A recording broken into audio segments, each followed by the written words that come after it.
has uncovered a chilling conspiracy hatched in the corridors of power to sabotage this week's Gen Z Memorial March. A high-ranking State House insider, a powerful UDA member of parliament from the Rift Valley, are at the center of a covert plot to derail Wednesday's protests. Protests meant to honor those who died in last year's bloody demonstrations. Crafted in secrecy and executed with precision, the operation draws from the depths of City Hall and the highest echelons of government. It weaves together a shadowy web of political fixers, hired goons, and digital mercenaries hell-bent on silencing a generation. From disruption to destruction, this is not just about protest. It's about power control and the lengths some will go to crush dissent. This is the inside story. Hawa vijana wachache wamekuja Nairobi na rungu ndio wameletea shida, mkuje wiki ijayo ndio mjue vijana hapo kwa hapo. Vijana mko? Wangapi wako tayari kudefend serikali? Twende Nairobi. Twende Nairobi. This man, William Kamket, is speaking in the open, has outrightly declared violence against the protesters.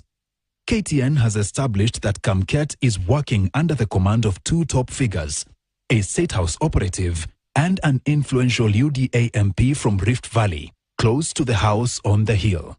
And in what now appears to be a clear command hierarchy, 5 other MPs and a governor have each been assigned specific duties to scuttle the protests.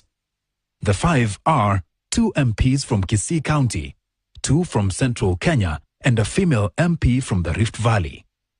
On Monday, June 16th, ahead of last Tuesday's protests triggered by the killing of Albert Ojwang, this core team quietly convened at Nairobi's Sarova Pan-Africa Hotel and lasted for 2 hours.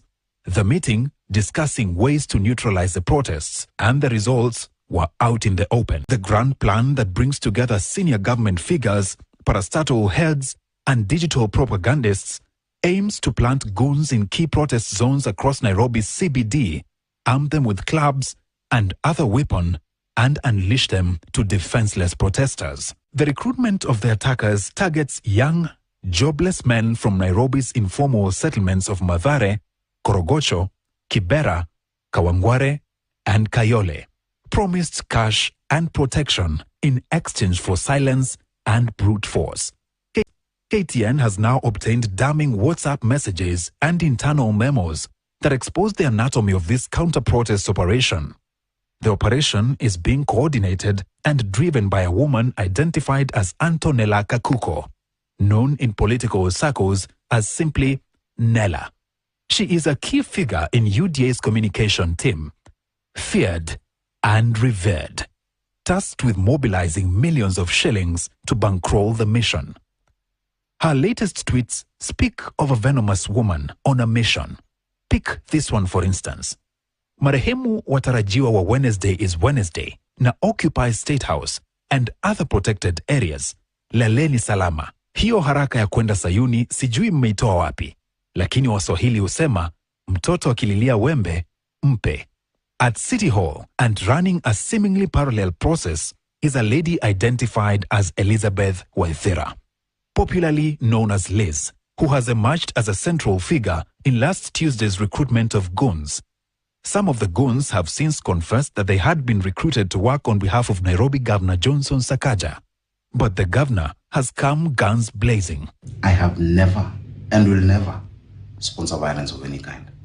My entire political life has been anchored on siasa safi, which upholds human dignity, the rule of law, and the democratic rights of every Kenyan. Mchezo ya kwenda Kawangware kuchukua watoto wetu unawahami ndio waende wafanye uhalifu. Sakaja, you must stop.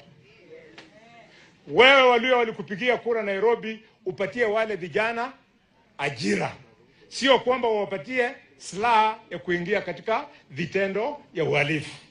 In the office of the Chief of Staff and Head of the Public Service, Felix Koskei, this lady, Karen Cherotich, popularly known as Kiki, is charged with coordination and mobilization of funds. Others coordinating the scheme include Don Kamau, a self-proclaimed ICT strategist who, on social media, has emerged as a conduit between the planners and the street-level executors. In the estates, the top coordinators include Samuel Mundia, a well-known UDA mobilizer for Kayole; Calvins Okoth, popularly known as Gaucho, who famously brands himself as the ghetto president for Makadara area; Swale Sonko for Kibera; and MCA Absalom Odhiambo, also known as Matakwe for Korogocho. The mainstream media is among top targets ahead of Wednesday's planned protests, with digital strategists having already developed smear campaigns and hashtags intended to discredit media outlets.